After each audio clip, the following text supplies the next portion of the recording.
మీకు ఆంధ్రప్రదేశ్ లో ఏం జరిగింది చూడండి. ఆంధ్రప్రదేశ్ లో జగన్మోహన్ రెడ్డి నిజానికి కేబినెట్ లో గానీ లేకపోతే నామినేటెడ్ పోస్టుల్లో గానీ ఎస్సీ ఎస్టీ బీసీ మైనారిటీలకు చాలా ప్రాతినిధ్యం ఇచ్చారు. రెడ్డిస్ ఆయన కేబినెట్ లో కూడా 25 మంది ఉంటే ఆయన కేబినెట్ లో 4 రెడ్డిలు. ఆయన ఏమనుకున్నారంటే నేనే రెడ్డి, జగన్మోహన్ రెడ్డి, ఇంకా మళ్ళా నన్ను చూసే రెడ్డిలు ఓటేస్తారు, మళ్ళా జిల్లాల్లో ఇంకా ఎక్కువ మందికి రెడ్డిలకి ప్రాతినిధ్యం ఎందుకు ఇవ్వడం అని చెప్పి కొద్ది మందికే పెద్దిరెడ్డి రామచంద్రారెడ్డి, రోజా ఇటువంటి వాళ్ళకి మాత్రమే అవకాశం కల్పించారు. రెడ్డిస్కి ఎక్కువ అవకాశం ఇవ్వలేదు.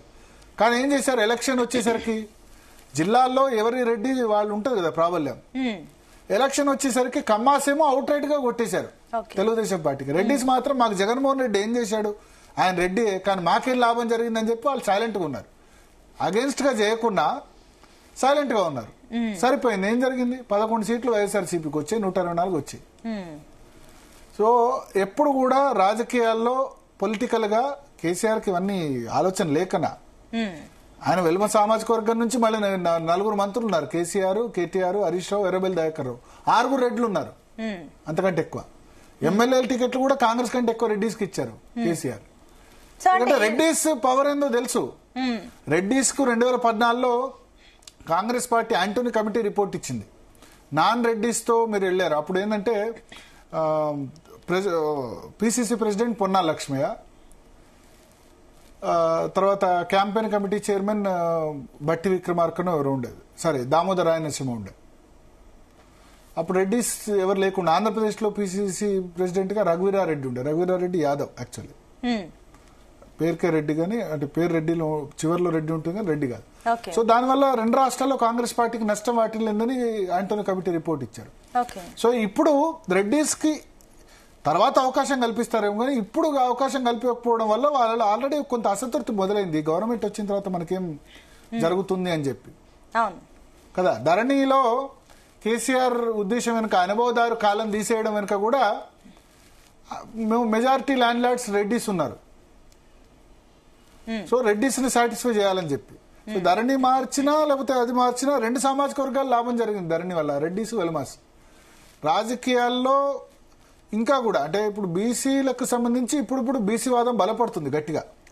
కానీ బీసీలో ఒక కులం ఇంకో కులానికి ఓటేసే పరిస్థితి ఇంకా రాలేదు, వస్తుందేమో ఫ్యూచర్ లో. మున్నూరు కాపు పద్మశాలకు వేరు, పద్మశాలి మున్నూరు కాపు వేరు. పద్మశాలు నిల్చుంటే పద్మశాలు వేసుకుంటారు, యాదవ్స్ నిల్చుకుంటే యాదవ్ వేసుకుంటారు. కానీ యాదవ్లు మున్నూరు కాపులను సోటి బీసీలు అనుకోరు. తర్వాత ముదిరాజులు మున్నూరు కాపులకు వేసుకోరు, ముదిరాజులకు వేసుకుంటారు. ఒక క్యాస్ట్ గా భావిస్తారు తప్ప మేమంతా బీసీలని భావించారు. ఆ అవేర్నెస్ ఇంకా లేదు. రాబోయే రోజుల్లో వస్తుందేమో. ఇప్పుడు ఉద్యమాలు వస్తున్నాయి డెఫినెట్ గా. మొన్న కూడా చూసాం, మన గ్రాడ్యుయేట్ ఎలక్షన్ ఏమైంది, గెలిచింది ఎవరు గ్రాడ్యుయేట్ ఎలక్షన్స్ లో? ఇప్పుడు ఇక్కడ టీచర్స్ ఎన్నిక జరిగింది. ఫర్ ఎగ్జాంపుల్ టీచర్స్ ఎన్నికల్లో శ్రీపాల్ రెడ్డి, పూల రవీందర్ ను క్యాండిడేట్ గా తిన్మార్మలన పెట్టారు. Sripal Reddy number 1, number 2 UTF ఆయన రెడ్డి, 3rd హర్షవర్ధన్ రెడ్డి, మళ్ళీ ఫోర్త్ ప్లేస్ లో వచ్చారు, మళ్ళీ 5th ప్లేస్ లో అయింది. అంటే ఇంకా రాజకీయాల్లో ఇంకా ఆ విధంగా రాలేదు. రెడ్డి డామినేషన్ అనేది ఖచ్చితంగా ఉంది. సో ఇది పొలిటికల్ గా కాంగ్రెస్ పార్టీకి నష్టం వాటిల్తుంది. పంజాబ్ లో కూడా కాంగ్రెస్ పార్టీ ఏం చేశారంటే అమరీందర్ సింగ్ జాట్ సిక్ ను ముఖ్యమంత్రి పదవి నుంచి తీసేసి పంజాబ్ లో అక్కడ చరణ్జిత్ సింగ్ చెన్నీని చీఫ్ మినిస్టర్ గా చేశారు, దళిత్ని. Jat Sikh dominant caste. అయితే అమరీందర్ సింగ్ తీసినప్పుడు నవజోత్ సింగ్ సిద్దికైనా ఇవ్వాల్సింది. ఇవ్వకపోవడం వల్ల ఆమ్ ఆద్మీ పార్టీ అక్కడ 117 స్థానాలు ఉన్నాయి అసెంబ్లీలో.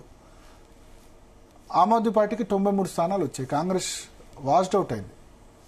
సో రాజకీయాలు వేరు. సో ఇక్కడ ఏం జరిగిందంటే ఇప్పుడు ముగ్గురికి ఇచ్చినప్పుడు ఇదే కేబినెట్ రీషఫుల్లో రెడ్డిస్కి కూడా ఒకళ్ళిద్దరికి ఇస్తే గనక వేరే విధంగా ఈక్వేషన్ ఉండేది. ఇప్పుడు ఖచ్చితంగా రెడ్డిలు నొచ్చుకుంటారు. దీని మీద రియాక్షన్ అవుతుంది చూడండి మీరు. అయితే ఇది ఎందుకు ఇవ్వలేకపోయారంటే పంచాయతీ నడుస్తుంది. 3 రెడ్లు ఉన్నారు ప్రధానంగా. ఈ 3 రెడ్లలో ఒకళ్ళకి ఇవ్వాలా, ఇద్దరికి ఇవ్వాలన్నది సీఎం రేవంత్ రెడ్డి ఖచ్చితంగా సుదర్శన్ రెడ్డికి ఇవ్వాలనుకుంటున్నారు. ఆయన బంధువు. నిజామాబాద్ జిల్లాకు రిప్రజెంటేషన్ లేదు కేబినెట్ లో. మీరు నిజామాబాద్ జిల్లానే కదా, మీ జిల్లాకు రిప్రజెంటేషన్ లేదు కేబినెట్ లో, ఎవరు మంత్రిగా లేరు. సుదర్శన్ రెడ్డి బోధను రేవంత్ రెడ్డికి సమీప బంధువు అవుతారు. కోశాధికారిగా ఉన్నారు, వివాదరహితుడు, ఆయనకి ఇవ్వాలని రేవంత్ రెడ్డి పట్టుబడుతున్నారు. ఇంకోవైపు రాజగోపాల్ రెడ్డికి ఇవ్వాలని హైకమాండ్ రాజగోపాల్ రెడ్డి కమిట్ అయింది. వివేక్ విషయంలో ఇచ్చింది, కానీ రాజగోపాల్ రెడ్డికి ఇవ్వలేకపోయింది. ఎందుకంటే కోమటిరెడ్డి వెంకటరెడ్డి మంత్రివర్గంలో ఉన్నారు. కోమటిరెడ్డి వెంకటరెడ్డి, ఉత్తమ్ కుమార్ రెడ్డి, రాజగోపాల్ రెడ్డి. ఒక్క నల్గొండ జిల్లా 3 అంటే రెడ్లకే రాసిచ్చారని నల్గొండ జిల్లా అని విమర్శలు వచ్చే అవకాశం ఉంటుంది కదా. అందుకోసం అక్కడ ఏం జరిగింది, ఇవ్వలేకపోయారు ఇప్పుడు ఈ పంచాయతీలో. ప్లస్ ఒకటే కుటుంబంలో 2 రెడ్లు అవుతారు, ఒకటే కుటుంబానికి 2 పదవులు ఇస్తారా అంటారు. అట్లాంటి ఇప్పుడు వివేక వెంకటస్వామి కొడుకు వంశీకృష్ణ కూడా ఎంపీ ఉన్నారు.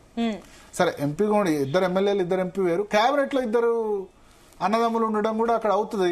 రాజగోపాల్ రెడ్డికి ఇవ్వకపోతే ఇప్పుడు నానా హంగామా చేస్తారు, ఆయన ఊరుకోరు, రచ్చరచ్చ చేస్తారు. ఆల్రెడీ జానారెడ్డి వాళ్ళని తిట్టేశారు కదా, కేసీఆర్ కూడా మెచ్చుకున్నారు కదా. సో ఇప్పుడు పెండింగ్ లో పెడదాం. సుదర్శన్ రెడ్డికి ఇవ్వద్దు, రాజగోపాల్ రెడ్డికి ఇవ్వద్దు.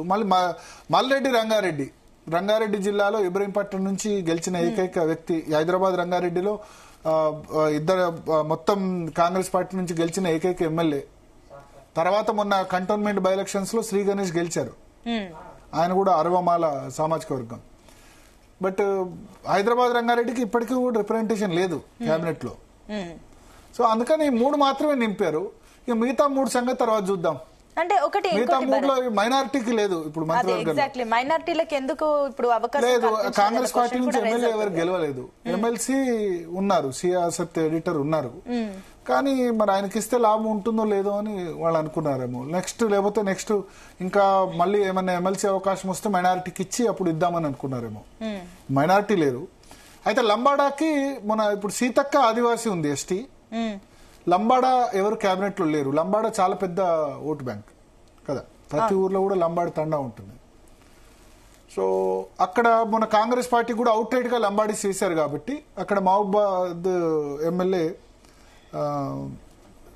డోర్నకల్ ఎమ్మెల్యే రామచంద్ర నాయక్ అక్కడ అవకాశం కల్పించారు.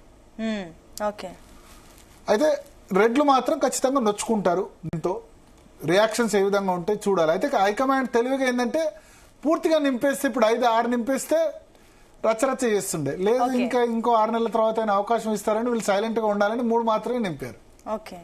మంచి స్ట్రాటజీ పూర్తిగా నింపకపోవడం.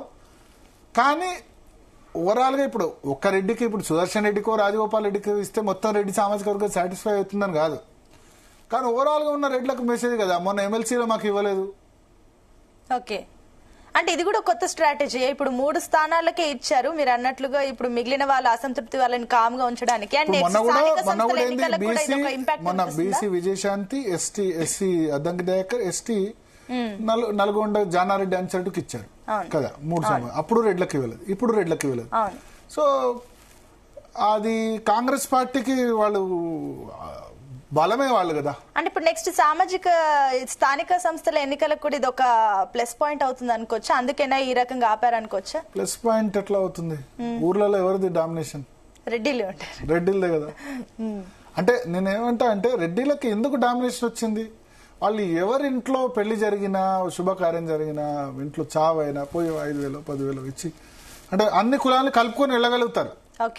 పటేల్ అంటారు, పటేల్ అన్ని కులాలను కలుపుకొని వెళ్ళగలుగుతున్నారు. అందుకని డామినెన్స్ ఉంది, ఒట్టిగా రాలేదు.